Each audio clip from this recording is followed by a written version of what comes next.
Ever make a mistake in an email and only realize it after you hit send? No worries. One of the most useful Gmail features to date is the ability to undo send. So check this out. Head to your settings gear icon and click on See All Settings. Now here, under the General tab of your Gmail settings, you're gonna find the Undo Send option. Simply choose anywhere between 5 to 30 seconds and make sure to hit Save Changes at the bottom of the settings section when you're all done.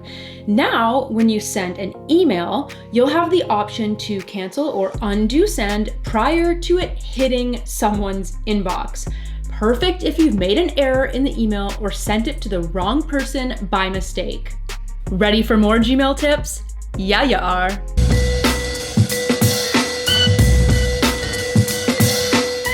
Hey friends, I'm Tasia Custodian. Welcome back to my YouTube channel where I share tech tips, app reviews, and enough Gmail content to fill all the inboxes in all the land. So today I'm sharing the best Gmail features you should be using. So you've already learned one of my favorites, how to undo send. So let's jump back into the list. The next feature you want to take advantage of is the Translate email feature. This is really handy if you have colleagues or friends or relatives that speak another language. You can actually translate an email right in Gmail. I know, or should I say, je sais, ou lo so. Okay, don't at me for my terrible French and Italian. It is what it is. So from an email in Gmail, click the three-dot menu icon to the right and select Translate Message.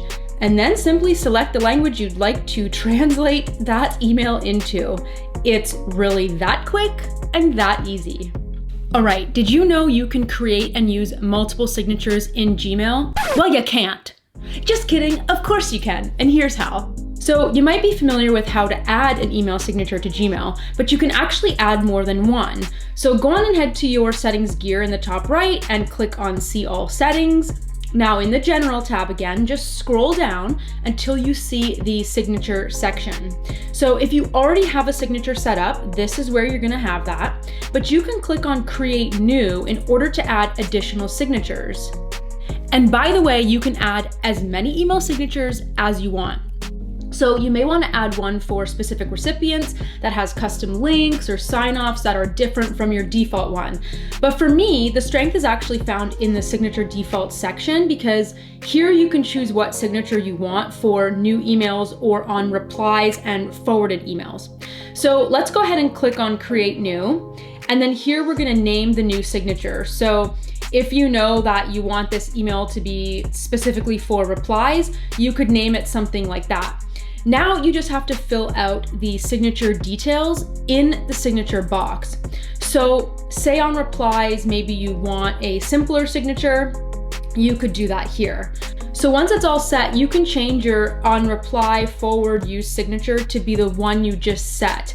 And always remember, I will repeat this a million times today, be sure to hit Save Changes at the bottom of your settings section whenever you make any changes to your settings.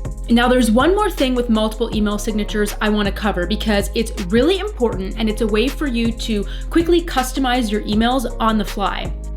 When you compose an email, you should notice that your default signature is ready to go in the body of the email. But if you happen to want to change that, just head down to the bottom bar of your Compose window and click on the little pen icon. Now here you can either manage your signatures or click to add any of the signatures you've created to your email.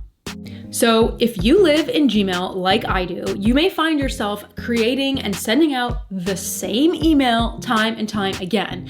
Save yourself a ton of time by using email templates, which you can create quickly and easily in Gmail. So from your Gmail settings, go ahead and click on the Advanced tab. Now here you need to make sure you have the templates option toggled on. So set that to enable and then hit that Save Changes at the bottom again. Now you can go ahead and create a new template, either by composing a new email or replying to an email. So all you have to do is simply type out the most common emails that you find yourself composing. Now, a quick tip here that is important.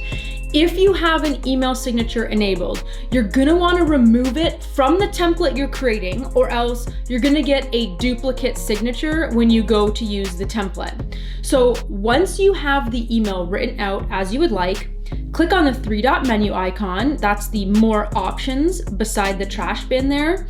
And if you hover your mouse over templates, you can then hover over Save Draft as a template, and then select Save as New Template. Now here you're gonna enter in your new template name, and then you just have to click Save. Now you're all set to use that template. So to actually use a template you've created from your Compose window, you'll just head to that same More Options section and hover your mouse over templates again, and this time select the template you want to use. Any template you create is going to be listed here automatically for you. So to delete a template you no longer need, that's found in this same template section. So you would just hover over Delete Templates and select the template you want to delete, and then click on Delete in the pop-up. Okay, if you're liking this video so far, be sure to give it a like, and remember to subscribe to my channel for more content just like this. And speaking of content just like this, the next best Gmail feature is to schedule an email. That's right, in Gmail you can actually schedule the send. Ooh, this is a good one. You used to need third-party plugin software to do this back in the day, but not anymore. So from your Compose window, you're gonna see a drop-down arrow right next to the send button. Simply click on that drop-down arrow, and now you can send an email whenever you'd like. There's gonna be some preset times, or you can pick a custom date and time to send that email out. Along with scheduling an email, you can actually set an expiry date. This is what Gmail calls their confidential mode, and it's really good if you're sending sensitive information. So from the Compose box, you're gonna select the padlock icon with a clock. From this pop-up, you can set an expiration date, and you can even require a passcode for viewing.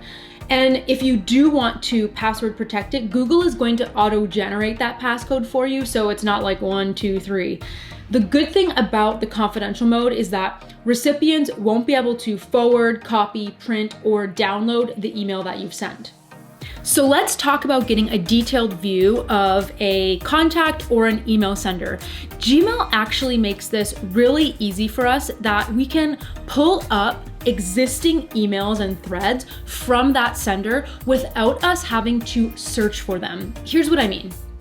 From your inbox, simply hover over a sender, and you're gonna see this little overlay appears for you with the person's contact information. But underneath that, you can click on the Open Detailed View option. And now on the right, you're gonna have a pop-out panel with all of your recent interactions with that sender. So you can click on More to pull up more communications, or you can toggle through the buttons at the top to quickly send an email, schedule an event, message the person, or schedule a meet. So now let's say you don't have time to deal with an email that just came into your inbox, but if you don't deal with it now, then you're probably gonna forget about it. Ooh, what a conundrum. I wish there was a Gmail feature for that. Guess what? There is. You can snooze the email, which will then pop it back up to the top of your inbox for a more convenient time for you. There's actually a couple of ways you can snooze an email. First, from your inbox, simply hover over the email you want to snooze, and then here on the right, you're gonna get a little clock icon. Click on that clock icon. In this little overlay, you're gonna have the option to pick from a preset time determined by the Google gods, or you can set a custom date and time. So once you've made your selection, you can just hit save, and now that email will pop back up to the top of your inbox at the more convenient time for you. It's like Gmail is your own personal assistant, but she's free and she's fabulous. But like I said, there is another way to snooze an email as well. So you can do the exact same thing from an opened email. This time that snooze icon is gonna be at the top of your email, and you're gonna click on that and then follow those same steps to email bliss. Now, speaking of snoozing an email, you can actually perform a similar function in Gmail when you have sent an email to somebody, but they have not replied to you yet. You can toggle on something called nudges. So here's what I mean. Once again, we find ourselves in our Gmail settings. Now this time I want you to scroll down in that general tab until you come to nudges. The first option is really a great backup to you snoozing an email. This is gonna suggest emails for you to reply to, and it's gonna pop them back up to the top of your inbox for you. But then this one below, this is one of my favorite Gmail features, and this option will suggest emails that you should follow up on. So if you sent out an email and didn't get a response, Gmail will automatically pop that back up to the top of your inbox and ask you if you want to follow up with that person. This is really, really handy, and I use it all the time when I've sent out an email asking for video approvals or proofs back from a client. If I don't hear back, I don't have to set my own note to follow up. Gmail does that all for me. We are almost through this list, I promise.